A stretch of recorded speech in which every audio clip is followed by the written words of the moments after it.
Hi, I'm Dr. Don Wicker. We're discussing organizational behavior today. We're continuing on our lecture series in organizational behavior, and our topic today is fundamentals of motivation. What are the fundamentals of motivation? The core phases of motivational process. There are 6 phases. In the first phase, employee identifies the need.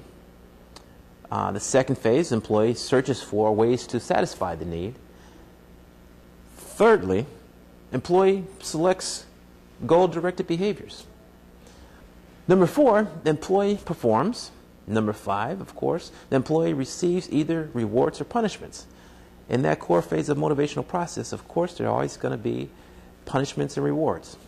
And number 6, the employee reassesses the need deficiencies. Maslow's hierarchy needs. Think about Maslow's hierarchy needs. We talk a lot about this in our textbook, of course. But of course you have the first need, which is physiological. The second, security. The third, affiliation. The fourth, self-esteem. And finally, self-actualization. Let's take a deeper look at these particular hierarchy needs. Assumptions of Maslow's hierarchy needs. Some of the assumptions. Of course, a satisfied need ceases to motivate behavior. Several needs affect a person's behavior at any one point in time. And of course, on our hierarchy schedule, lower level needs must be satisfied before higher level needs are activated. Finally, more ways to satisfy higher level needs than lower level needs. So in that hierarchy, if you think about it, the final need was self-actualization, and that is when we are completely finished with our lower level needs. Using the needs hierarchy model, let's think about this for a second. Satisfaction of deficiency needs foster physical and psychological health. Satisfaction of growth needs help development as a human being. And if not blocked, higher level needs will emerge and motivate behavior. The order of our needs may be influenced by culture or outside influences. An organizational position or team membership can facilitate growth and need satisfaction. So we have to take all these things into consideration when we're looking at the needs hierarchy model.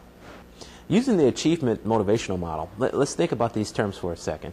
Provide periodic performance feedback to employees, which is real important in any organization or in any function. You must have feedback. And provide good role models. With all employees, you're going to have good employees and bad employees. So maybe some of those bad employees should follow the role models of the good employees. Help employees modify self-images. There's a way to modify your self-image. If you have a negative image, there's a way to change that. And guide employee aspirations in setting and attaining related goals.